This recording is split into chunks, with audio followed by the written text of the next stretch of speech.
Perkenalkan, nama saya Yunika Putyanisa dengan NIM 12140600156 dari kelas Humas 6C. Pada kesempatan kali ini saya akan menjelaskan mengenai salah satu teori public relation, yaitu teori excellences in public relation. Model ini diperkenalkan oleh James Grunig dan juga Han, yang keduanya mengidentifikasi 4 model yang diterapkan praktisi PR dalam menjalin hubungan dengan publiknya. Grunig dan juga Han mengatakan bahwa keempat model ini merupakan representasi tahap dalam sejarah PR yang dibuat berdasarkan 4 dimensi utama, yaitu arah komunikasi, keseimbangan kepentingan antara dua pihak, saluran, dan juga dimensi etis.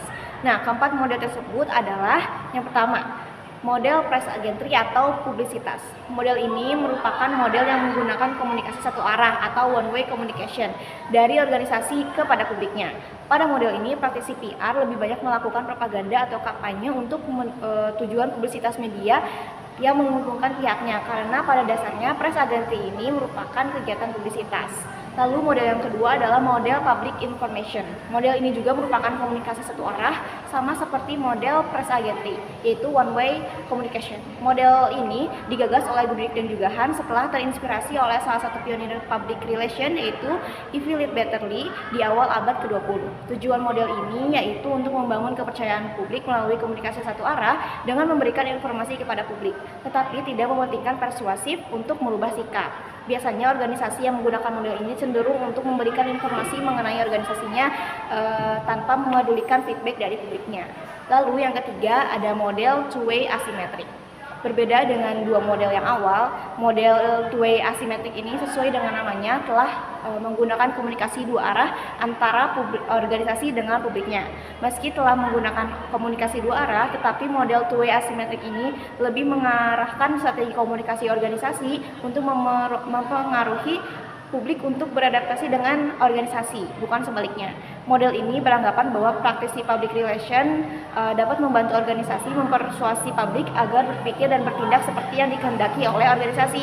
Karena sifat asimetrik yang dimilikinya, organisasi pada model ini tidak berupaya untuk mengubah sikap dirinya, tetapi berupaya untuk mengubah sikap dan perilaku publiknya. Lalu yang keempat atau yang terakhir ada model two-way asymmetric.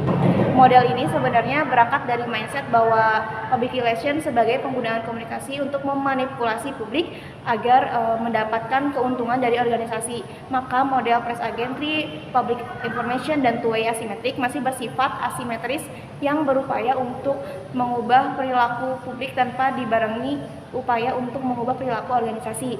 Model two-way symmetric ini merupakan model yang paling ideal karena mengutamakan komunikasi secara penuh dengan publiknya, serta fokus pada upaya membangun hubungan dan pemahaman bersama, bukan upaya untuk memersuasi publik dengan berbagai cara. Dengan kata lain, model ini sangat memerhatikan feedback dari publiknya dan menganggap publiknya lebih dari sekedar publik. Nah, dalam teori excellences ini lebih menekankan aspek negosiasi dan juga kompromi.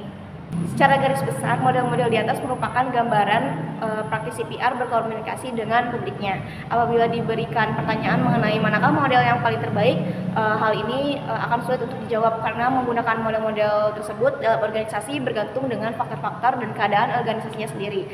Salah satu contoh kasus dalam teori excellences ini adalah salah satu kampanye yang dilakukan oleh salah satu brand minuman, yaitu Coca-Cola. Kampanyenya adalah Share a Coke. Dalam kampanye ini, Coca-Cola melakukan riset dan menemukan bahwa konsumen itu lebih memberikan respon positif terhadap pengalaman individu atau pribadi. Makanya Coca-Cola menciptakan sebuah kampanye di mana brand-brand setiap botol Coca-Colanya diberikan label nama setiap orang yang umum, dengan harapan setiap pembeli atau setiap konsumen dapat membeli botol tersebut sesuai dengan namanya dan membagikannya kepada para konsumen. Demikian yang dapat saya sampaikan. Wassalamualaikum warahmatullahi wabarakatuh.